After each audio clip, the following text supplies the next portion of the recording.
여러분 안녕하십니까? 삶으로 알아가는 아름다운 신앙간증 프로그램 모직 주만이의 김현임입니다. 시련에 당했을 때 우리는 보통 어떻게 해야 할까요? 어느 날 큰 시련을 맞이한 성도가 목사님을 찾아와서 상담을 합니다. 어떻게 해결을 해 나가야 할지를 말이죠. 목사님은 성도 이야기를 한참 듣고 난 이후에 간절한 마음으로 기도하셨는데요. 그렇게 목사님의 간절한 기도가 끝나자 성도님은 환하게 웃으면서 이렇게 이야기했다고 해요. 네, 맞습니다. 무거운 짐을 나 홀로 질 것이 아니라 우리 예수님께 맡겨야겠네요 라고 말이죠. 그 성도의 고백을 듣고 난 이후에 목사님은 갑자기 펜을 꺼내서 막 적어 내려가기 시작합니다. 무거운 짐을 나 홀로 지고 견디다 못해 쓰러질 때 불쌍히 여겨 구원해 주리 은혜의 주님 오직 예수. 이 찬양 다들 아시죠? 이 찬송가 지금도 우리들이 많은 위로를 받고 있는 내 모든 시험 무거운 짐을 이 찬양이 탄생하게 된 배경이라고 합니다. 자, 오늘도 하나님의 시련을 거쳐서 예수님께로 한 걸음 더 나아가려는 사람들을 만나보는 시간 오직 주만이. 자, 오늘도 믿음의 간증자리 여러분들을 만날 준비를 하고 계십니다. 먼저 이 시간 은혜로 함께 해주고 계신 분들부터 만나보겠습니다. 춘천한마음교회 성도님들 환영합니다. 어서 오십시오.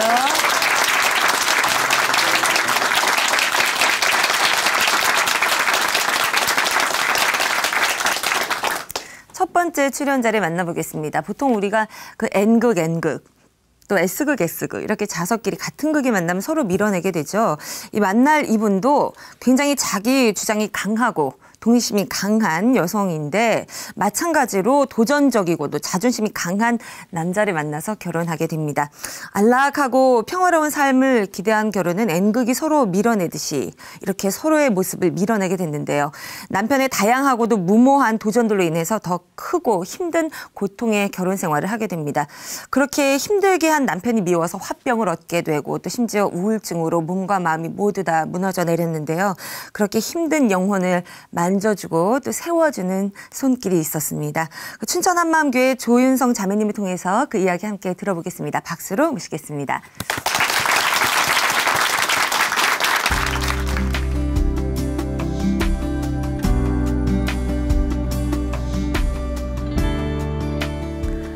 안녕하세요. 춘천 한마음교회 조윤성입니다. 저는 미움과 원망으로 죽을 만큼 힘든 삶을 살았었는데요. 부활하신 예수님을 만나 기쁘고 자유하게 살게 된 은혜를 나누려고 합니다. 저의 가정은 남과는 좀 달랐어요. 아버지인 고향이 이북이시고 술을 굉장히 좋아하셨지만 자녀들에겐 정말 헌신적이셨어요. 저는 좀 덜렁거렸었는데요. 아버지는 제가 늘 잃어버리는 준비물들을 항상 학교로 가져다 주셨고요. 교복을 다림질해 주시고 여고 시절 늦은 하굣길을 늘 동행해 주셨어요. 하지만 아버지께서 하시는 일은 늘 실패였고 엄마는 무슨 일을 해도 다 끝까지 성공하셨습니다. 저는 엄마의 영향으로 자기 주장이 강하고 독립적이었어요. 저희 가족들은 저에게 항상 충고해요. 중요한 일을 할 때는 제발 남과 의논을 하라고 하면서도 고개를 젓습니다. 의논? 무슨 의논? 말이 나오기도 전에 벌써 일은 다 끝났어. 의논 같은 소리 안 해. 라고 말해요. 생각에 딱 꽂히면 절대 의논 같은 것은 하지 않고 불도저 같은 행동력으로 모든 일을 다 끝내놓았습니다. 25세 한 남자를 만났어요. 34살이고 덩치가 컸고 자유롭고 자부심이 강해 보였어요. 힘든 일이 많았던 시기였는데 저를 다 받아줄 것 같아 결혼을 하게 되었습니다. 결혼 후 남편은 끊임없이 도전했고 저는 항상 정신이 없었어요. 회사의 영업사원으로 꽤 잘 나가던 남편은 갑자기 신학을 공부하여 바로 전도사가 되었어요. 2년 목회 생활을 하더니 생각을 바꾸어 수원에서 학원을 운영했어요. 학원 운영에 문제가 생기자 춘천으로 왔고 늘 새로운 것을 도전하였던 남편은 춘천에서도 학원을 3번 바꾸면서 학원 전국 체인화를 꿈꾸었습니다. 제 기준을 넘어서는 일들을 벌이는 남편과 많이 싸웠어요. 새벽까지. 그러나 막다른 코너에 몰리면 하는 수 없이 보증을 서주었고 친정집도 담보를 잡히게 되었어요. IMF 시기가 오면서 집안에 빨간 압류딱지가 붙었고 친정집도 넘어가게 될 상황이었어요. 이러다가 다 죽겠구나 라는 생각에 죽을 각오로 써서 학원을 넘기게 되었어요. 그 후 남편은 형님이 운영하는 병원에서 일하게 되었어요. 어느 날 미국에 있는 친구로부터 한 통의 전화를 받게 된 남편은 남은 인생 모두를 걸었다며 미국행을 시도했어요. 말릴 수도 없었어요. 더 이상 남편과 함께 생활하기도 힘들었고 만약 남편이 미국에서 성공한다면 나도 나쁠 것이 없다고 생각했어요. 남편은 미국으로 갔고 저는 친정집에 들어가 살게 되었습니다. 미국에서 남편은 택시기사로 시작하여 여러 직업을 전전하다 미용 관련 납품업자로 안정을 찾게 되었고 사업이 꽤 잘 되던 시기도 있었어요. 남편은 비자 문제로 한국에 나오지 못해서 방학이면 우리에게 미국에 오라고 독촉했어요. 그러나 저는 LA 가면 힘들었어요. 남편과 일주일 정도 지나면 싸우게 되었고 함께 있는 것도 불편해지니까 미국 여러 곳을 긴 시간 동안 여행 다녔어요. 라스베가스, 그랜드 캐년, 디즈니랜드 등 모든 유명하다는 곳은 다 찾아다녔지만 마음은 힘들었어요. 아들은 좋아했지만 저는 정말 힘들었습니다. 그 당시 남편은 LA에서 샌프란시스코까지 미용 관련 용품을 납품하고 있었어요. 함께 일을 나가보니 너무 힘든 거예요. 총알이 날아올까 봐 차 창문도 제대로 내리지 못했어요. 미국에서 보니 남편이 참 대단하다는 생각이 들었어요. 남편은 평일에는 열심히 일했고 주말이면 여기저기 돌아다니며 잘 즐겼습니다. 박찬호 선수가 뛰고 있는 LA 다저스 야구 경기장에도 가보고 낮은 아파트가 즐비한 아름다운 백인가의 해변을 가족과 함께 걷기도 했지만 저는 작은 동양인 여자로 서글프다는 생각이 들었습니다. 그렇게 남편을 만나고 한국에 돌아오면 카드값이 너무 많이 나와 버렸어요. 여러 가지로 불편해지니까 나중에는 어떻게 하면 미국에 가지 않을 수 있을까를 생각하면서 살았습니다. 미국에서 살라고 권유했던 사람들이 있었어요. 미국이 한국보다 질 좋은 삶이라 여겨 권유했던 것 같은데 저에게는 참 싫은 소리로 들렸어요. 거대한 땅에서 느껴지는 외로움이 싫었습니다. 미국서 잘 되던 사업도 힘들어지게 되고 저와도 연락이 끊기게 되었어요. 저는 집요한 성격이라 초집중하여 빚을 갚았는데 빚을 갚는 재미도 있더군요. 어느 정도의 빚은 청산되어 갔고 그동안 미뤄왔던 원망과 미움이 물밀듯이 밀려왔습니다. 사람을 미워한다는 것이 얼마나 피폐해지고 지옥 같다는 것은 알았지만 멈춰지지 않았어요. 나를 이렇게 빈털터리로 외롭게 만든 남편이 너무 미웠어요. 남편은 성격이 불같았고 화가 나면 브레이크가 없는 사람 같았어요. 항상 나에 대한 연민으로 남편을 너무너무 죽도록 미워했어요. 남편에 대한 원망과 미움으로 무너질 지경이 되었습니다. 그러던 중 저는 인생을 새롭게 시작하고 싶었어요. 그래서 이혼 소송을 하게 되었는데 한국에 돌아온 남편과 법정에서 힘든 시간을 겪게 되었어요. 판결은 오래갔고 잘 되지 않았어요. 그런 과정에서 저는 만신창이가 되었어요. 빼짝 마르고 전해질이 상실되어 온몸에 두드러기가 났고 괴물같이 되었어요. 누워있는 것을 빼고는 아무것도 할 수가 없었어요. 배가 고파도 라면조차 끓일 수가 없었어요. 살아야 할 의욕이 하나도 없었고 남편에 대한 분노만 미칠 듯이 끌어올라왔습니다. 행동력, 자신감, 명쾌함이 저의 수식어였는데 여러 가지 큰 위기 앞에 여지없이 무너지면서 남편을 원망하고 내 인생이 실패했다는 것을 받아들이지 못해 병원에 입원하게 되었습니다. 그때 화병이라는 정신과 판정을 받았어요. 화가 치미는 많은 일들이 있었고 항상 추워서 손뭉치를 무릎에 대고 살았어요. 처음에는 심각하지 않았는데 힘든 일이 생기면서 우울증으로 발전했습니다. 그동안 오고 갔던 역겨웠던 일들에 대한 수치심으로 죽고 싶은 마음에 모아두었던 많은 약을 한꺼번에 먹기도 해서 중환자실에서 깨어나기도 했었고 주변에서 모두 도와주려 했지만 우울증은 점점 깊어졌습니다. 저는 과거가 참 부끄럽다고 생각했어요. 누가 알까 두려웠어요. 제 연약함이 너무 싫었어요. 화가 르누아르를 좋아했고 르누아르의 책을 읽는 여자 같은 삶을 꿈꾸며 살았어요. 안락하고 평화로운 삶. 그런 그림을 망친 사람이 바로 남편이라 생각했기에 정말 많이 원망했습니다. 모태신앙으로 교회를 열심히 다녔지만 내가 철저히 주인 돼서 살았어요. 인생이란 자기가 도전하는 것만큼 사는 것이고 잘못되었으면 바꾸면 된다고 생각했어요. 어떻게 할 수 없이 힘들어졌을 때도 새롭게 시작하는 인생의 막다른 전환점이라고 생각했어요. 바닥을 쳐야 올라가는 거니까 인생의 급류를 제대로 한번 타보자라고 교만하게 생각했어요. 내가 정말 하나님 앞에 마귀보다 더 악랄한 자라고 생각했지만 회개하지 않았어요. 그 지독한 고통과 불안증에 시달렸습니다. 그래서 죽기 살기로 결단하고 새벽 기도를 하면서 필생의 각오를 하면 1년 정도는 잘 견뎠어요. 그러나 상처가 되거나 힘든 일이 생기면 생각들이 몰려왔어요. 저 사람들은 나를 어떻게 보는 거지? 저 사람들은 내 꼴을 우습게 보고 내가 우울증에 걸렸다는 것을 알고 나를 비웃고 있어. 이런 생각들이 몰려오면서 불면증이 찾아오고 다시 우울증이 재발했습니다. 어떻게 할 수 없는 절박감으로 교회에서 6개월 동안 밤마다 기도하니까 회복되는 것 같았어요. 참 감사하고 기쁘고 평강하고 온 세상이 너무 아름답게 보였어요. 그러나 해결되지 않은 몇 %는 있었어요. 절박한 기도를 통해 우울증은 해결되는 것 같았지만 여전히 판단과 정죄로 힘들어했어요. 그래서 저는 작은 중학교에서 근무했었는데 제 모습과는 다른 한마음교회 다니는 두 선생님을 보며 한마음교회 한번 가보고 싶었습니다. 그래서 토요 찬양 예배에 참석했었는데 너무 기뻤어요. 일단 찬양 속에서 많은 상처들이 치유되었어요. 그리고 고향이 이북이시라는 목사님의 모습에서 돌아가신 아버지의 모습이 보이는 것 같았습니다. 빛이 어둠에 비추되 어둠이 깨닫지 못하더라 라는 말씀으로 세상이 어둠이라고 하셨어요. 그런 소리는 처음 들었어요. 또 아는 것은 우리는 하나님께 속하고 온 세상은 악한 자에 처한 것이며 온 세상이 악한 자에 처했다고 하셨어요. 그리고 부활 복음을 선포하셨어요. 가슴이 뻥 뚫리는 것 같은 충격이었습니다. 복잡했던 모든 것이 명쾌하게 정리되었습니다.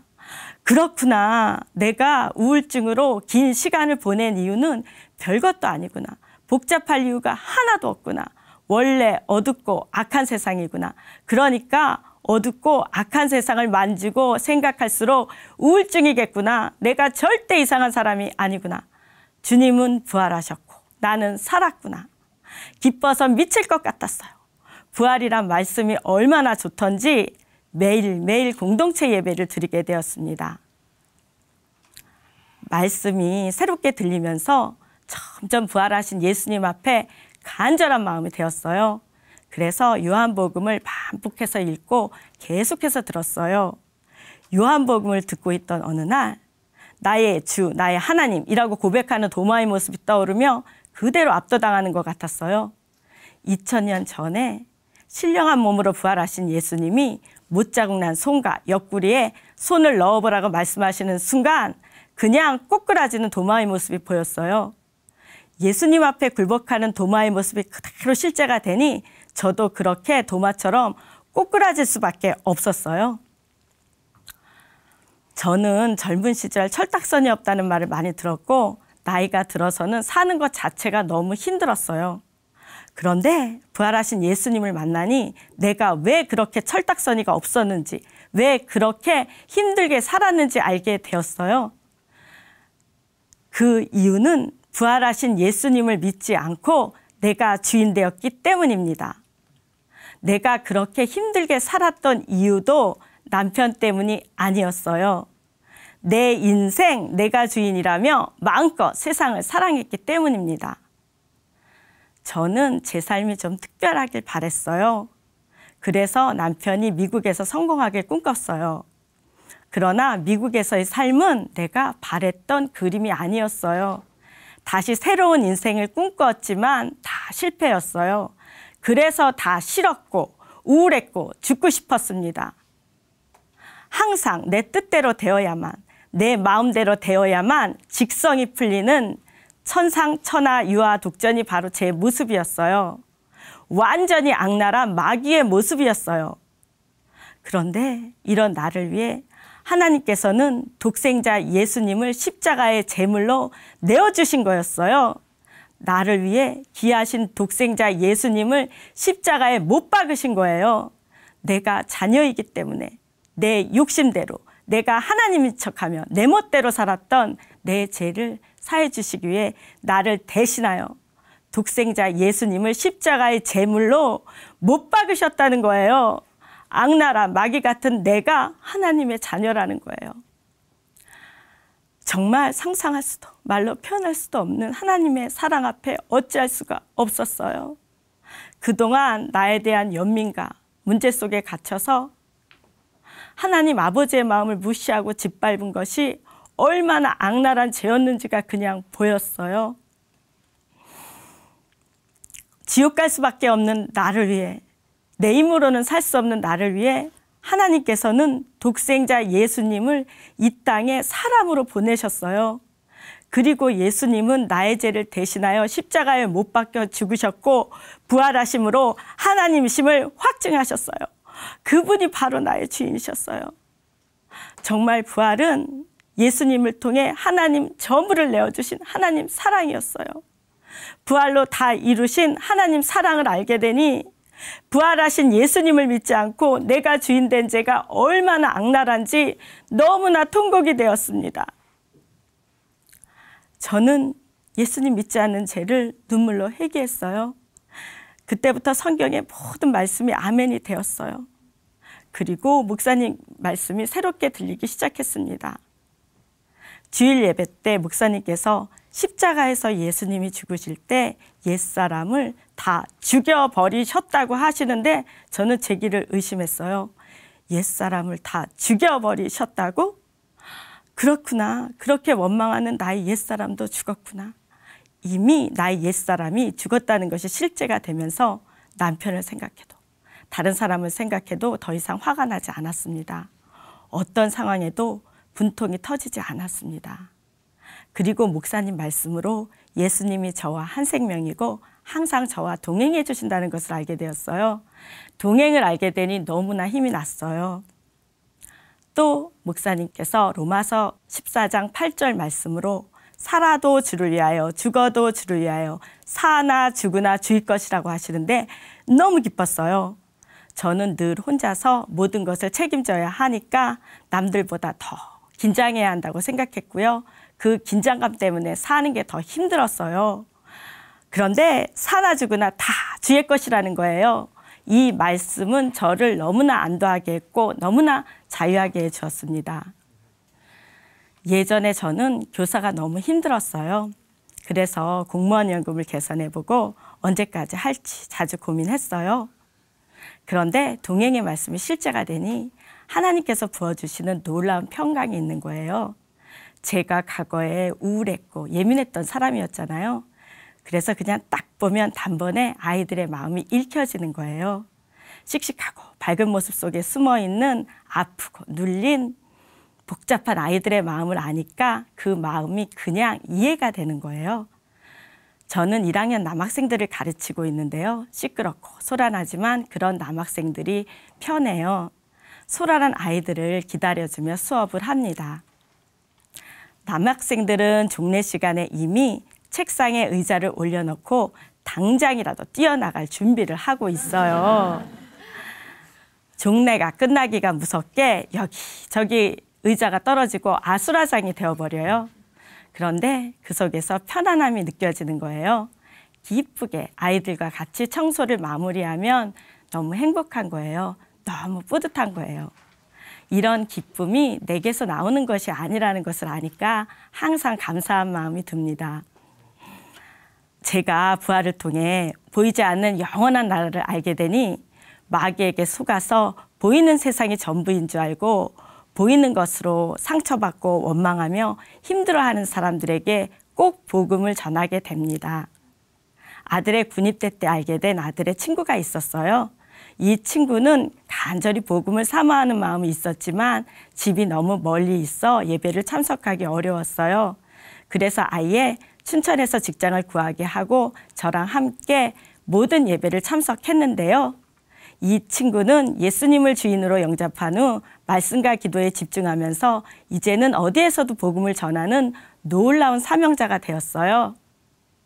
일꾼과 함께 학교에서 동아리 모임도 하고 학생들을 상담할 때 복음을 전하며 자녀 문제로 힘들어하시는 학부모님께도 복음을 전했어요. 노방전도도 하고 시장 전도팀을 만들어 지체들과 함께했습니다. 행복했습니다. 예수님이 제 마음의 주인 되어주시니 이제는 사람들을 있는 그대로 받아들일 수 있게 되었고 영혼에 대한 사랑이 부어지면서 사랑으로 복음 전하며 기도하는 사람이 되었어요. 요즘 예수님과 함께하는 하루하루는 기쁨과 감사가 넘칩니다. 절망 가운데 무너졌던 저에게도 찾아와 주신 부활하신 예수님을 자랑하며 이제는 사명자로 열심히 달려가겠습니다. 감사합니다.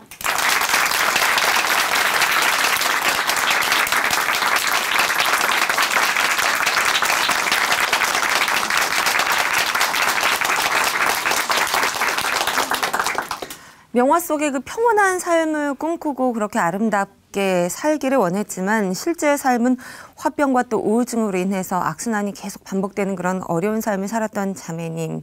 온전하고 귀한 우리를 향한 그 부활을 만난 이후로 스스로 원망하고 못 견뎌했던 자매님의 옛사람이 죽었다는 것을 알게 되셨네요. 이제는 사명자뿐만이 아니라 사명자를 키워내고 또 후원하기까지 온전히 주님을 섬기시는 모습 보기 좋네요. 오늘 이 간증을 통해서 우리도 많은 은혜를 받았습니다. 박수로 함께 앞으로의 삶도 응원해드리겠습니다.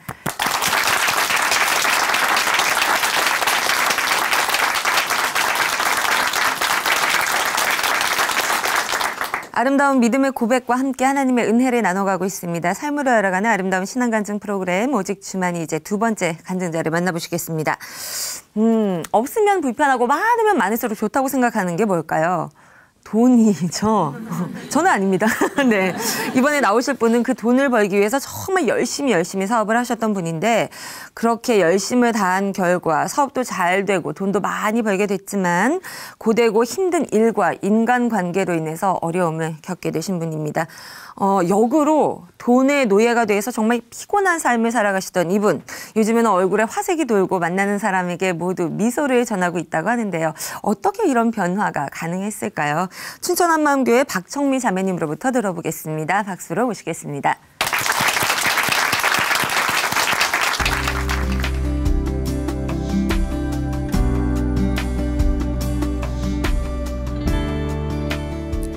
안녕하세요. 춘천 한마음교회 박청미입니다. 저는 사업을 해서 돈을 많이 버는 것이 행복의 지름길이라고 생각했어요. 그래서 열심히 일을 했지만 여러 가지 어려운 상황이 부딪혀 몸과 마음은 지쳐갔고 살아야 할 이유조차 모르게 되었습니다.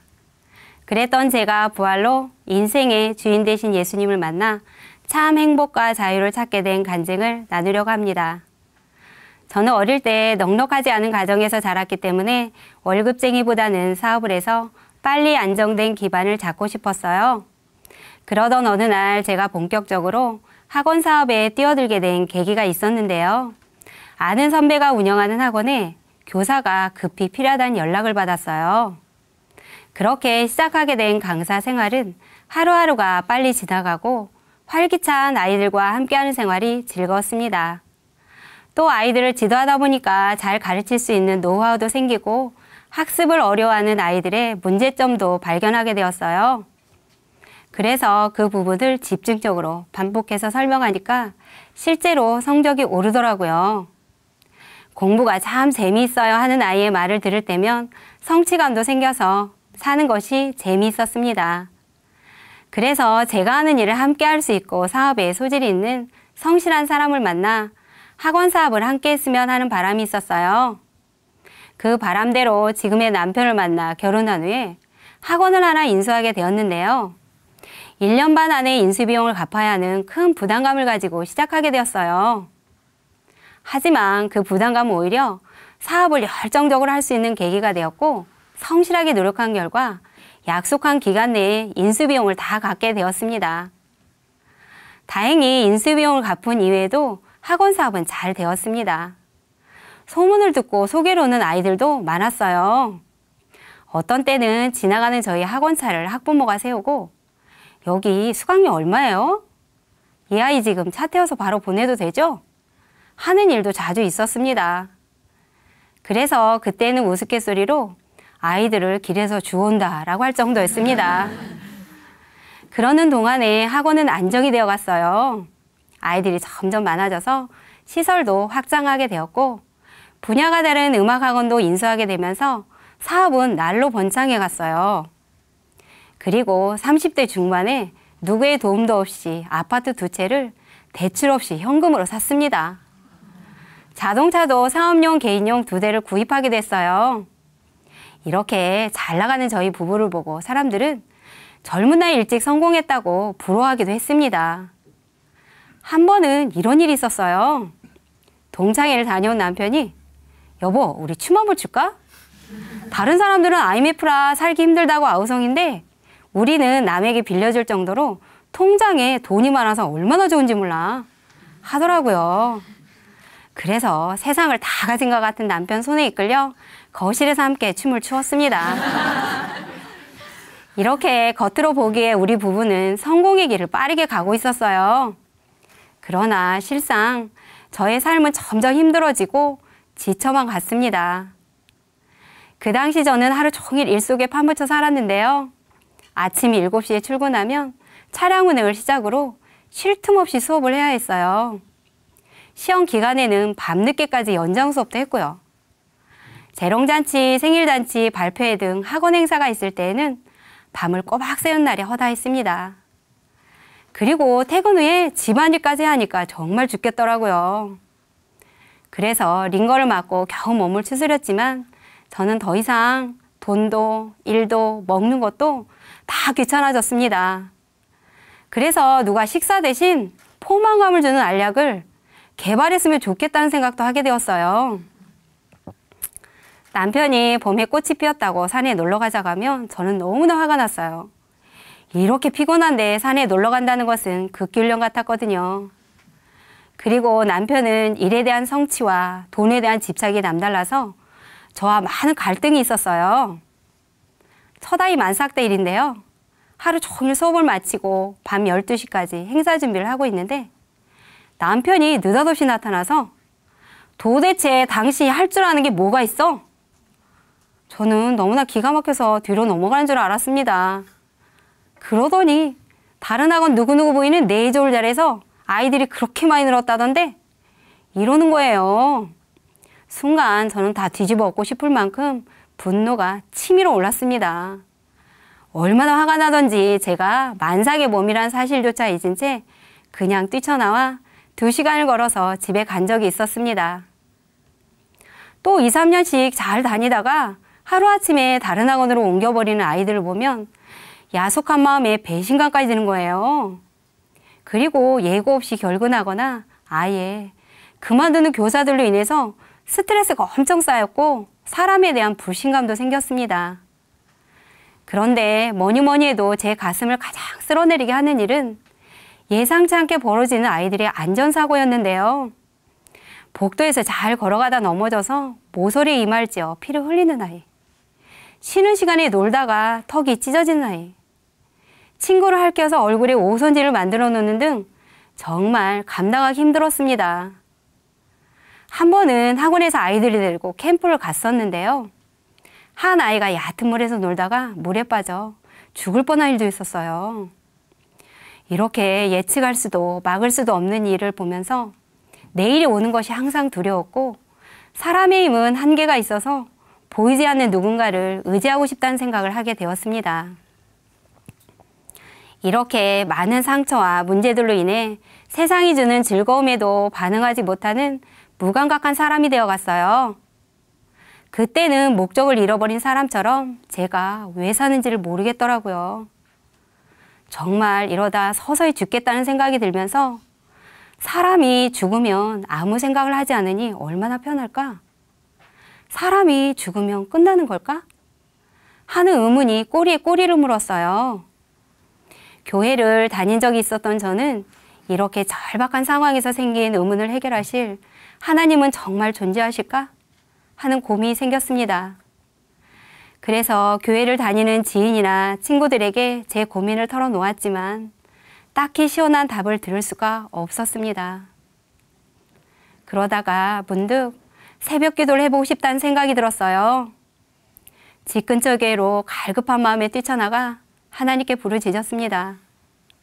하나님, 정말 살아계십니까? 하나님이 살아계시다는 증거가 확실히 있다면 저 인생을 이렇게 살고 싶지 않아요. 저의 기도는 간절함을 뛰어넘어 절박하기까지 했습니다. 정말 살고 싶었거든요. 그러던 어느 날 학원에서 함께 근무하던 한 선생님을 통해 이 기도에 대한 응답을 듣게 되었습니다. 이 선생님은 춘천 한마음교회 다니는 분이었는데요. 나중에 한 사실이지만 선생님 작은 교회에서 저희 가정을 위해 6개월 동안이나 기도했다고 하더라고요. 저는 그 이야기를 듣고 큰 감동을 받았습니다. 선생님을 통해 소개받고 처음 찾아간 한마음교회는 찬양이 너무나 뜨거웠고 사람들이 삼삼오오 모여서 말씀으로 교제하는 모습들이 너무나 아름다워 보였어요. 그리고 교회 안에 있는 모든 사람들이 기쁨과 평안함이 가득해 보였습니다. 기대감을 가지고 첫 예배를 드리게 되었는데요. 목사님께서는 큰 확신 가운데 부활을 선포하셨습니다. 말씀을 들으면 들을수록 부활의 의미가 참 중요하구나 하는 생각에 하나님께 엎드리게 되었습니다. 그 후 요한복음을 집중적으로 읽으면서 예수님이 누구신가에 대해 알아가기 시작을 했습니다. 그렇게 집중하는 시간이 5개월 정도 지난 어느 날이었어요. 그날도 평소와 똑같이 학원에 출근해서 책상을 닫고 있는데 아브라함이 나기 전부터 내가 있느니라. 내가 부활이요 생명이니 인자의 이전 있던 곳으로 올라가는 것을 볼 것 같으면 어찌하려느냐 하시는 예수님의 말씀이 생각이 나면서 부활과 연결이 되어졌어요. 그동안 부활에 대한 말씀을 들었지만 그 의미를 잘 몰랐었는데요. 구약에 연된 하나님이 우리와 동일한 사람으로 이 땅에 오셨는데 그분을 하나님으로 믿을 수 있는 증거는 오직 부활의 표적이더라고요. 그리고 예수님의 부활이 성경 외에 역사책에도 기록이 됐다는 사실이 저에게는 큰 충격이었습니다. 그러면서 그동안 예배 중에 들어왔던 말씀과 요한복음 말씀이 모두 생각이 나면서 무릎이 탁 쳐지고 마음에서 탄성이 나왔습니다. 그럼 부활이란 증거로 예수님이 하나님이란 말이 아닌가? 그래서 성경을 다 믿을 수 있는 거구나. 하나님이 이 땅에 오셨다 가셨다는 사실이 실제가 되면서 너무 놀라워 순간 모든 것이 멈춰버린 것 같았어요. 그리고 이사야서에 소는 그 임자를 알고 나귀는 주인의 구유를 알건만은 이스라엘은 알지 못하고 나의 백성은 깨닫지 못하는도다 하는 말씀이 제 마음에 들어왔고 저는 이 말씀 앞에 마음이 꼬꾸라졌습니다. 주인, 그날따라 주인이란 단어가 제 마음을 깊이 찔렀습니다.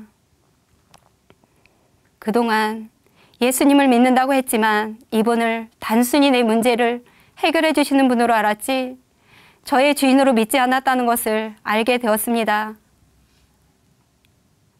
그런데 하나님 아버지께서는 이런 제게 하물며 미물인 짐승도 자기 주인을 아는데 그때 내가 나를 얼마나 능멸한 줄 아느냐? 책망하실 줄 알았는데요. 오히려 그렇게 사는 내가 너무나 안타깝고 마음이 아파서 아들을 보내주었다 하시는데 하나님의 긍휼하심에 눈물만 나왔습니다.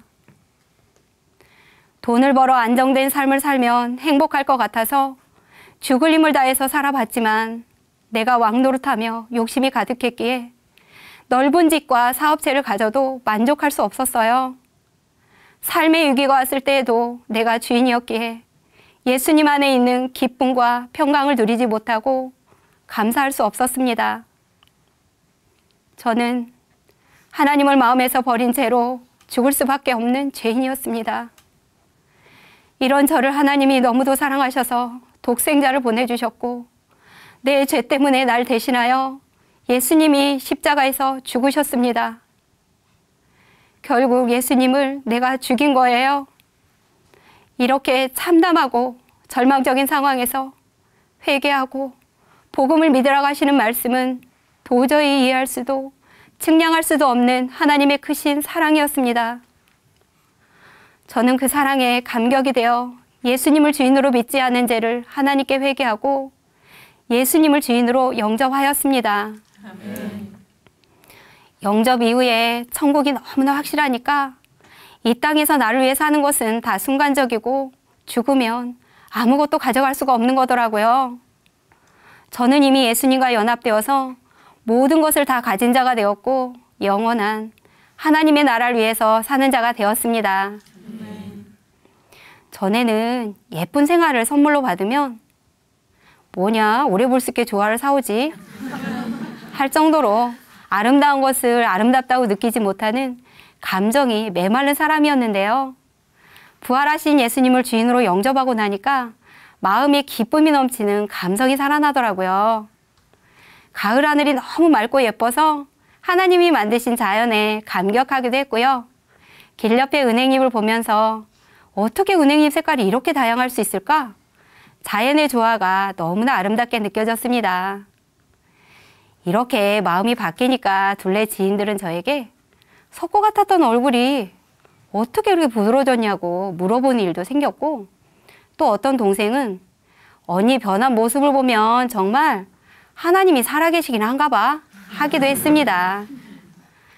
그리고 힘들게 일을 해도 알아주지 않고 섭섭한 말을 하던 남편을 세상 기준인 옳고 그름으로 원망하고 쉽게 용서하지 못했는데요. 주님이 생명을 버리면서까지 사랑하신 남편을 마치 내가 주인인 양 감히 하나님 자리에서 판단하고 정죄를 했었는데, 이런 옛사람은 십자가에서 이미 죽었기에 하나님께 회개를 하였습니다. 하나님께서는 제 허물과 죄를 보혈로 덮으시고 흰눈보다 더 깨끗한 새 피조물로 만드셨습니다. 하늘을 두루마리 삼고 바다를 먹물 삼아도 다 기록할 수 없는 하나님의 사랑을 누리게 되니까 남편의 어떤 모습에도 상관이 없는 진짜 사랑을 하게 되었고, 중심으로 남편을 죽게 대하듯 섬기는 마음이 되었습니다. 내가 주인 되어서 학원을 운영할 때는 욕심이 앞서다 보니까 아이들이 등록하고 안 하고에 따라 마음이 흔들렸는데요. 이제는 어떠한 상황에도 마음이 흔들리지 않습니다. 거래하던 원에서 재계약을 하지 않겠다는 연락을 받아도 이 거래처에서 사명이 끝났고 다른 곳에서 더 열심히 전하라고 하시는구나 하는 마음이 되었고, 하나님께서 허락하실 다른 사명지를 기대하면서 마음은 변함없이 기쁘고 자유해졌습니다. 일에 대한 성취와 돈에 대한 집착이 남달랐던 남편도 예수님을 주인으로 믿고 지금은 하나님 나라 의를 위해 살고 있는데요. 전에는 돈에 눈이 멀어 아내인 저를 마치 일하는 기계처럼 생각했거든요. 그런데 지금은 예수님이 남편의 주인이 되시니까 돈에 연연하지 않고 있는 만큼에 감사하는 사람이 되었어요. 그리고 함께 일을 하다가 제가 실수를 해도 그럴 수 있지, 이전 것은 지나갔으니까 뒤를 돌아보지 말자 하며 힘내라고 격려를 해줍니다. 어느 날 기도를 하는데 많은 사람들이 회개하고 돌아오기를 얼마나 기다리실까 하는 하나님의 마음이 부어졌어요.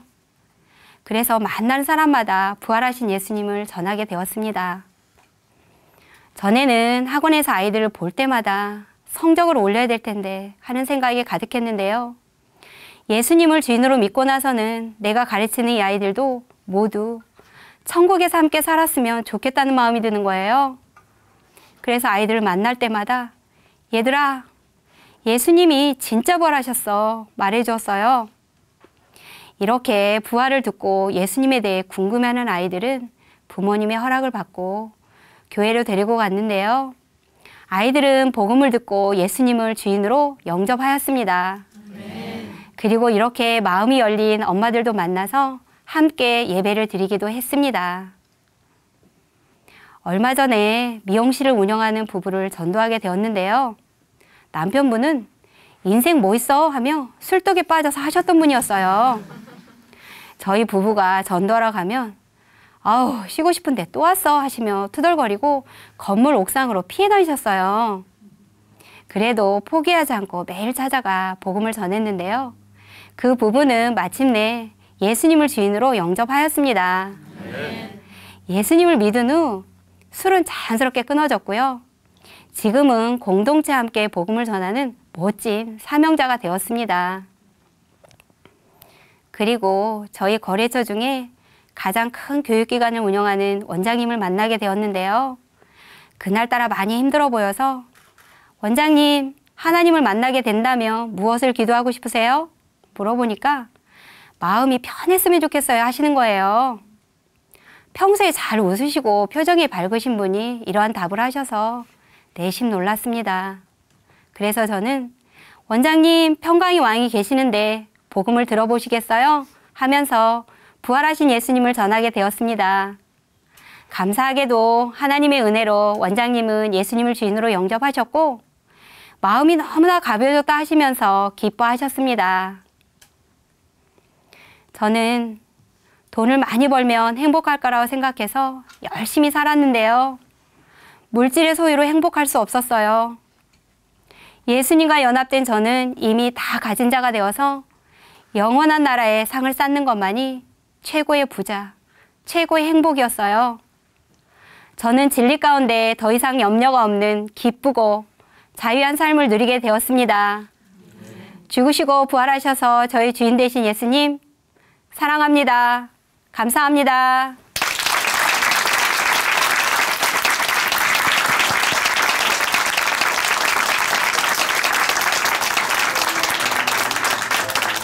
간증 잘 들었습니다. 누가 시키지 않았지만 자신의 신념과 그 목표를 향해서 쉼없이 달려나가다가 고장난 기계처럼 멈춰버린 자매님. 역사책에 기록되어 있는 거부할 수 없는 사실, 우리 부활의 주님을 만난 이후로 자매님의 고된 삶을 자매님보다 더 아픈 마음으로 바라보고 계셨던 아버지, 주님의 마음을 알게 됐고 또 주님을 온전히 영접하게 됐습니다. 참된 동역자, 남편과 함께 주님께서 만나주신 그 참된 평강의 주님을 많은 사람들에게 전하는 자매님이 되시기를 박수로 함께 소망과 함께 응원해 드리겠습니다.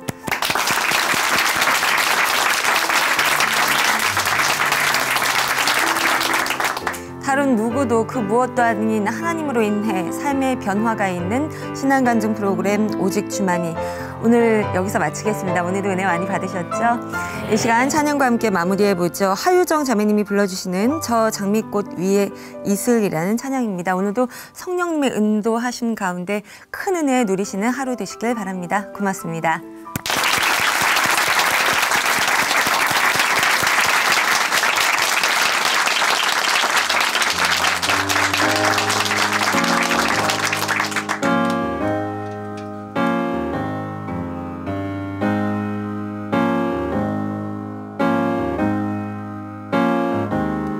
저 장미